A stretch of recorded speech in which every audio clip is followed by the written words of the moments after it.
Hello friends, chicken fried ரைஸ்னா பிடிக்காதவங்களே இருக்க முடியாது. So இன்னைக்கு என்னோட ஸ்டைலில் சூப்பராக ஒரு சிக்கன் ஃப்ரைட் ரைஸ் பண்ணலாமா? ஸோ ஃபர்ஸ்ட் ஒரு 1/4 கிலோ போன்லெஸ் சிக்கன் எடுத்துக்கோங்க. அதோட அரை டீஸ்பூன் மிளகாத்தூள், அரை டீஸ்பூன் உப்பு, 1/4 டீஸ்பூன் மஞ்சள், கொஞ்சமாக இஞ்சி பூண்டு பேஸ்ட் எல்லாத்தையும் நல்லா ஒரு 10 மினிட்ஸ் மேரினேட் பண்ணிட்டு ஆயிலில் நார்மல் சிக்கன் 65 பொரிக்கிற மாதிரி பொரிச்சு எடுத்துக்கலாம். இப்போ நம்ம பொரிச்சு வச்ச சிக்கன் ரெடியாக இருக்குது. நெக்ஸ்ட் ஒரு 6 கப் தண்ணியில 1 டீஸ்பூன் அளவுக்கு உப்பு சேர்த்துட்டு 3 கப் அளவுக்கு பாஸ்மதி ரைஸ் போட்டு முக்கா பதத்துல வேக வச்சு எடுத்துக்கோங்க.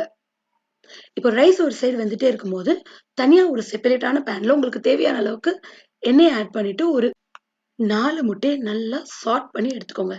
நல்லா எக் வந்து நல்லா ஸ்கிராம்பிள்டா இருக்கணும். இப்போ நம்ம ரெடி பண்ண முட்டையை தனியா எடுத்து வச்சுட்டு அதே பேன்ல இன்னும் கொஞ்சமா ஆயில் ஆட் பண்ணிக்கலாம். இப்போ ஒரு கப் அளவுக்கு வெங்காயத்தை நம்ம பேன்ல ஆட் பண்ணி நல்லா ஒரு 5 மினிட்ஸ் ஃப்ரை பண்ணுங்க. வெங்காயம் நல்லா ஃப்ரை ஆனதுக்கு அப்புறம் ஒரு 7 கிரீன் சில்லிஸை ஸ்லைட்டா கட் பண்ணி அதையும் நம்மளோட பேன்ல ஆட் பண்ணிட்டு நல்லா சாட் பண்ணிக்கலாம். அண்ட் மீன் ஒயில் நம்மளோட ரைஸ் வந்து முக்கா பதத்துக்கு வெந்துடுச்சு. இப்போ நம்மளோட வெஜிடபிள்ஸ்ல ஒரு கப் அளவுக்கு கேரட்டையும் ஆட் பண்ணி அதையும் நல்லா சாட் பண்ணதுக்கு அப்புறம் ஒரு கப் கேப்சிகமே நல்லா ஸ்லைஸ் பண்ணி அதையும் நம்மளோட வெஜ்ஜீஸோட ஆட் பண்ணிக்கிறோம். இப்போ கேரட் அண்ட் கேப்சிகம் நல்லா ஃப்ரை ஆனதுக்கப்புறம் 2 கப் அளவுக்கு முட்டைகோஸையும் ஆட் பண்ணி ஒரு 10 மினிட்ஸ் நல்லா ஃப்ரை பண்ணி எடுத்துக்கோங்க. அப்படியே அந்த ஸ்மெல் வந்து பார்த்தீங்கன்னா ரொம்ப அரோமேட்டிக்கா ரொம்பவே சூப்பரா ரெடியா இருக்கும். இப்போ நம்மளோட ரைஸையும் வந்து நல்லா தண்ணியை ட்ரெயின் பண்ணிட்டு எடுத்து வச்சுக்கலாம். இப்போ ஒரு பெரிய பேன் எடுத்துக்கோங்க.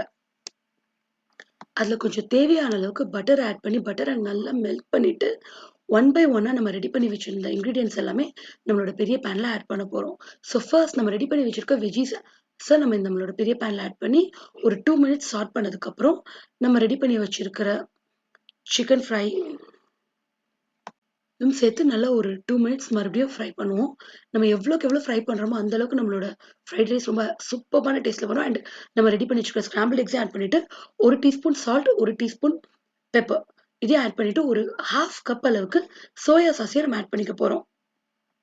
ஆட் பண்றதுனால உங்களோட ஃப்ரைட் ரைஸ் நல்ல ஃப்ளேவர்டாகவும் அட் த சேம் டைம் ரொம்பவே கலர்ஃபுல்லாகவும் இருக்கும். இப்போ நம்ம ரெடி பண்ணி வச்சிருக்க ரைஸையும் வந்து லேயர்டா அடுக்கிட்டு ஒரு 5 மினிட்ஸ் கழிச்சு எல்லாத்தையும் மிக்ஸ் பண்ணி சர்வ் பண்ணி பாருங்க. ரொம்பவே டேஸ்டா இருக்குங்க. கண்டிப்பா ட்ரை பண்ணி பாருங்க.